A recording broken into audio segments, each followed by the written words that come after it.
సందర్భం బట్టి మనం బాధపడడం అనేది చాలా నార్మల్. ఆ సిచ్యువేషన్ అయ్యాక మళ్ళీ మామూలు అవుతాం. కానీ ఆ బాధ రోజులు, వారాలు, నెలలు నిలిస్తే అది డిప్రెషన్. మరి డిప్రెషన్ ఉన్న లక్షణాలు ఏంటి? మామూలు బాధకి డిప్రెషన్ కూడా డిఫరెన్సెస్ ఏంటి చూద్దాం. Hi, this is doctor Sushmita Gajula, psychiatrist. Sadness అనేది పరిస్థితులు బట్టి వచ్చి వెళ్ళిపోతుంది. కానీ డిప్రెషన్ అలా కాదు, వచ్చిందంటే అలా నిలుస్తూనే ఉంటుంది. సాడ్నెస్ కి కారణాలు ఖచ్చితంగా తెలుస్తాయి. ఇంట్లో ఒకరు చనిపోయారు, లేదా నాకు హెల్త్ బాగాలేదు, ఫైనాన్షియల్ గా లాస్ అయ్యాను, ఎగ్జామ్ లో ఫెయిల్ అయ్యాను, లవ్ ఫెయిల్యూర్ కూడా. డిప్రెషన్ లో ఖచ్చితంగా ఇదే అని కారణం తెలియకపోవచ్చు. తెలిసినా అది ఒకటి కాదు, చాలా కారణాలు ఇన్ని సంవత్సరాలుగా మన ఎక్స్పీరియన్స్ బట్టి డిప్రెషన్ అనేది రావచ్చు. మనం ఆ సందర్భంలో బాధపడుతున్నప్పుడు ఎవరైనా మనల్ని నవ్వించడానికి ప్రయత్నాలు చేస్తారు. కొంత మనం దాంట్లో ఇన్వాల్వ్ అవ్వగలము, కొంత నవ్వగలము, బాధ లేదని కాదు, కానీ ట్రై చేయగలము.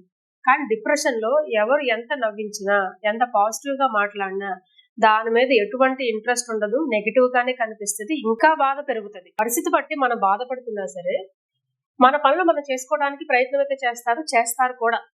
అంటే ఇంట్లో ఒక బాధాకరమైన విషయం జరిగినా సరే ఇంట్లో పనులు చేసుకోవటము, వర్క్ గురించి ఆలోచించడం, ఫోన్లు మాట్లాడటము, ఇవన్నీ చేయగలము. కానీ డిప్రెషన్ అనేది వస్తే కనుక ఏ పని చేయటానికి ఇంత కూడా మోటివేషన్ అనేది ఉండదు. నిరాశ, నిస్పృహ, లేదా కంటిన్యూస్ గా బెడ్ మీద ఉండటం, ఒక్కళ్ళే ఉండటం, ప్యాసివ్ గా మొబైల్ స్క్రోల్ చేయటం, చేస్తున్నా సరే ఎంజాయ్మెంట్ అనేది రాదు, ఎటువంటి మోటివేషన్ అనేది ఉండదు. దాన్ని డిప్రెషన్ అంటారు. డిప్రెషన్ కి ఎటువంటి లక్షణాలు ఉంటాయి చూద్దాం. బాగా బాధపడడం, అసంతృప్తిగా ఉండటము, ఏమి చేయాలన్నా సరే ఆలోచన అనేది రాకపోవటము, నేనేం చేయలేను, నేను ఎందుకు పనికిరాను, నా వల్ల ఎవరికి యూజ్ లేదు, నాకు ఎటువంటి హెల్ప్ లేదు, హోప్లెస్, హెల్ప్లెస్, వర్క్లెస్ లాంటి ఐడియాస్, ఏది చూసినా సరే నెగిటివ్ గానే కనిపించడం. అది ఖచ్చితంగా పాజిటివ్ అని తెలిసినా సరే మనకు దానిలో ఉన్న మంచి కనిపించదు, నెగిటివ్. ఇది నేను నేను నేను నేను అనే ఆలోచనలో తిరుగుతూనే ఉంటాం. మరి అటువంటి ఆలోచన వచ్చినప్పుడు ఫీలింగ్స్ ఎలా ఉంటాయి? బాధగా ఉంటుంది. మన ప్రవర్తన ఖచ్చితంగా ఎఫెక్ట్ అవుతుంది.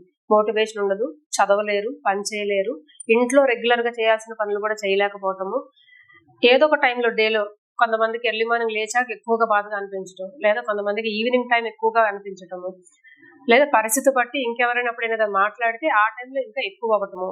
మనం నమ్మిన వాళ్ళు కూడా మంచి చెప్దామని చూసినా సరే నెగిటివ్ గానే కనిపించటము.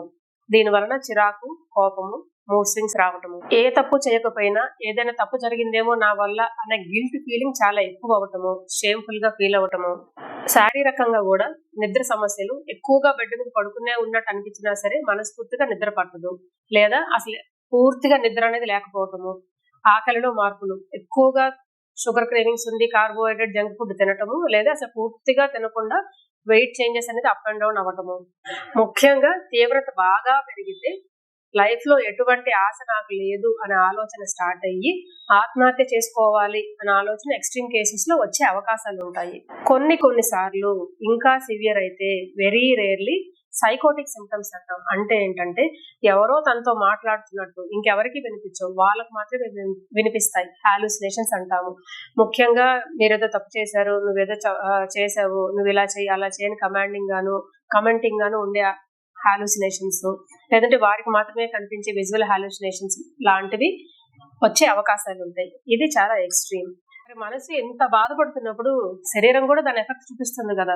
సో చిన్న చిన్న పనులు చేయాలన్నా సరే నీరసము, లేదంటే బద్ధకంగా ఉన్నట్టుగా అనిపించటము, ఒళ్ళు నొప్పులు, తిమ్ముర్లు, చల్లగా అయిపోవటము, కొన్నిసార్లు ఫ్రీక్వెంట్ గా ఫీవర్స్ లాంటివి రావటము, జలుబు లాంటివి రావటము, అంటే ఇమ్యూన్ సిస్టమ్ బాగా తగ్గిపోయినట్టు. ముఖ్యంగా ఇలాంటివన్నీ ఆడవారిలో చూస్తాం మనం.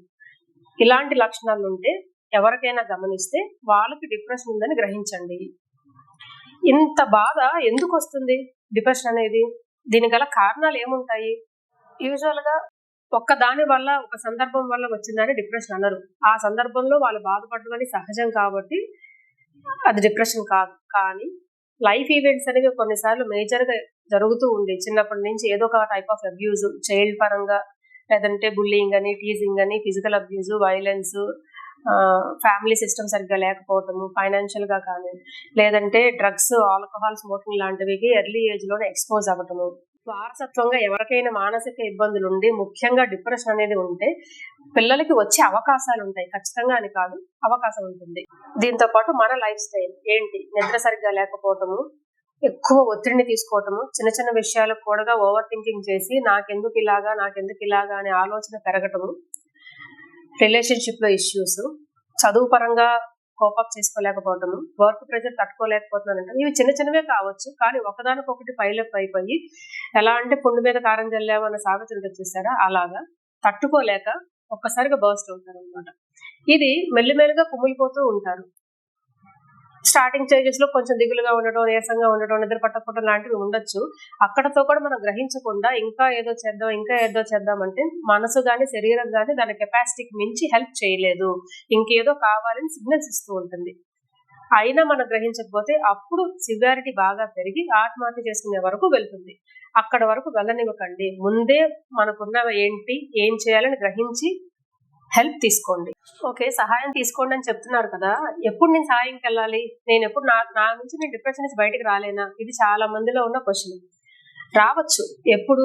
మొదటి దశలో మీకు మీరు గ్రహించి నాలా నేను లేనే, ఏంటి ఇలా దిగులుగా ఉన్నాను, దీనివల్ల నేను చదువుకోలేకపోతున్నాను, నా చిన్న చిన్న యాక్టివిటీస్ కూడా ఎఫెక్ట్ అవుతున్నాయని ఎర్లీగా గ్రహించి మన లైఫ్ స్టైల్ ని రెగ్యులర్ గా చేసుకుంటే, అంటే నిద్రకి ఇంపార్టెన్స్ ఇవ్వటం, హెల్దీ ఫుడ్ తినటం, ఎక్సర్సైజ్ చేయటం, నలుగురితో కలవటం, ఎప్పుడు యాక్టివ్ గా ఉండటం, ఇలాంటివి చేసి ఆల్కహాల్, డ్రగ్స్ లాంటివి అవాయిడ్ చేస్తే చక్కగా బయటకు రాగలరు with emotional support from family and friends.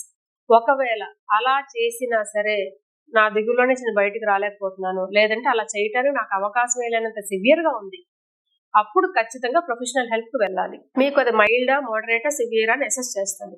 Mild అంటే 2-3 లక్షణాలు మాత్రమే ఉండటం, మోడరేట్ అంటే ఇంకొంచెం ఎక్కువ, సివియర్ అంటే ఆత్మహత్య చేసుకోవాలని ఆలోచనలు బాగా పెరిగిపోవటము, పూర్తిగా నిద్ర లేకపోవటం, పూర్తిగా తిండి కూడా తిని వెయిట్ లాస్ అవ్వకపోవటం, అలాంటి లక్షణాలు. ఆ స్టేజ్ బట్టి ఓన్లీ కౌన్సిలింగ్ చేయాలా, లేదంటే మాత్రలు పెట్టాలా, హాస్పిటల్లో ఉంచాలా, ఎటువంటి ట్రీట్మెంట్ ఇవ్వాలని హెల్ప్ చేస్తారు విత్ ఫ్యామిలీ సపోర్ట్. కొన్నిసార్లు శారీరక ఇబ్బందుల వల్ల కూడా డిప్రెషన్ రావచ్చు. ఫర్ ఎగ్జాంపుల్, థైరాయిడ్ ఇష్యూస్ ఉన్న వాళ్ళు, బాగా లావుగా ఉండి PCOS లాంటి సమస్యలు ఉన్న వాళ్ళు, లేదా major health problems, cancer, heart attacks, 30-40% of the heart problem ఉన్న వాళ్ళకి డిప్రెషన్ వచ్చే అవకాశం చాలా ఎక్కువ. ఆస్తమా లేదా ఇమ్యూన్ డిజార్డర్స్ అంటే క్రానిక్ గా ఉండే కండిషన్స్, రొమటాయిడ్ ఆర్థరైటిస్ అని, క్రానిక్ వీక్నెస్ అని, క్రానిక్ పెయిన్ సిండ్రోమ్స్ అని, ఇలా ఉన్న వాళ్ళకి వచ్చే అవకాశాలు ఉంటాయి. అంటే డిప్రెషన్ అనేది ఒక మానసిక సమస్య.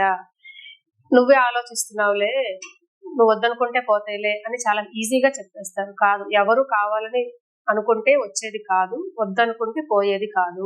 ఒకసారి వచ్చిందంటే వారాలు, నెలలు తరబడి ఆ ఎపిసోడ్ అనేది కంటిన్యూస్ గా ఉంటుంది. ట్రీట్మెంట్ తీసుకుంటే చాలా ఎర్లీగా మనకి ఆ రెస్పాన్స్ అనేది బాగుంది, లైఫ్ చక్కగా ఉంటుంది, సఫరింగ్ తగ్గుతుంది. డిప్రెషన్ అనేది ఏ వయసు వారికి రావచ్చు, ఎవరికైనా రావచ్చు, పిల్లల దగ్గర నుంచి పెద్దవాళ్ళ వరకు, ఎవ్వరు ఎక్సెప్షన్ కాదు. ఈ కొంతమంది పర్సనాలిటీస్ మాత్రమే వస్తుంది, లేదంటే ఇలాంటి వాళ్ళకే వస్తుంది అనేది కాదు. చదువు లేని వాళ్ళకి డబ్బు ఉందా లేదంటే పెద్దవాళ్ళ చిన్నవాళ్ళ కాకుండా వారి మనస్తత్వం బట్టి, వారు ఎదుర్కొనే సమస్యలు బట్టి ఎవరికైనా డిప్రెషన్ వచ్చే అవకాశాలు ఉంటాయి. ఖచ్చితంగా గుర్తించండి, నెగ్లెక్ట్ చేయొద్దు. ఎందుకంటే మంచి హెల్ప్ ఉంది, లైఫ్ బాగుంటుంది. చిన్న బాధ వచ్చినా ఇదిగో డిప్రెషన్ లో ఉన్నాడని ఈ మధ్య చాలా ఈజీగా అనేస్తున్నారు. అలా కాదు. డిప్రెషన్ అనేది ఒక మెడికల్ కండిషన్. సాడ్నెస్ అనేది ఒక నార్మల్ ఫీలింగ్. సాడ్నెస్ లో లైఫ్ ఎఫెక్ట్ అవ్వదు, ముందుకెళ్తుంది. కానీ డిప్రెషన్ లో లైఫ్ ఖచ్చితంగా ఎఫెక్ట్ అయ్యి ముందుకు సాగదు, అక్కడే ఆగిపోయినట్టుగా ఉంటుంది. దాన్ని డిప్రెషన్ అంటారు. రెండింటికి చాలా తేడా ఉంది. ఓకే, డిప్రెషన్ లో ఉన్నావు, నువ్వు ఆలోచించుకోవడం వల్లే వచ్చింది కదా, నువ్వు వద్దనుకుంటే పోతుంది, ఆలోచన చేయడం మానేసి, ఇలా చాలా ఈజీగా సలహా చెప్పడం బాగానే ఉంటుంది. కానీ అలా కాదు. దీనికంటూ బ్రెయిన్ లో కొంత కెమిస్ట్రీ ఉంటుంది. అంటే ఫర్ ఎగ్జాంపుల్, సెరటోనిన్ అనే ఒక కెమికల్ ఉంటుంది. ఆ కెమికల్ బాగుంటేనే మన మూడ్ స్టేబుల్ గా ఉండి బ్యాలెన్స్డ్ గా ఉంటాము. డిప్రెషన్ ఉన్న వారిలో ఏ కారణం చేత అయినా సరే ఈ సెరటోనిన్ అనేది ఇంబ్యాలెన్స్ అవ్వచ్చు. ఎలా? ప్రొడక్షన్ లో కానీ, దాని ట్రాన్స్పోర్ట్ విషయంలో కానీ, లేదా అది చేసే పనితీరులో కానీ, ఏదో ఒక చోట. ఎలా అయితే షుగర్ రావడానికి ఇన్సులిన్ అనేది ఇంబ్యాలెన్స్ అవడం వల్ల మనకి డయాబెటీస్ వచ్చిందో, అలానే సెరటోనిన్ ఇంబ్యాలెన్స్ అవడం వల్ల మనకి డిప్రెషన్ వస్తుంది. దీనికి బయాలజీ ఉంది, చాలా రీసెర్చ్ ఉంది. ప్రూఫ్ ఏంటంటే, యాంటీ డిప్రెషన్ మెడికేషన్స్ వాడితే ఈ సెరటోనిన్ కెమికల్ అనేది స్టేబుల్ అవడం వల్ల మన మూడ్ నార్మల్ అవుతుంది.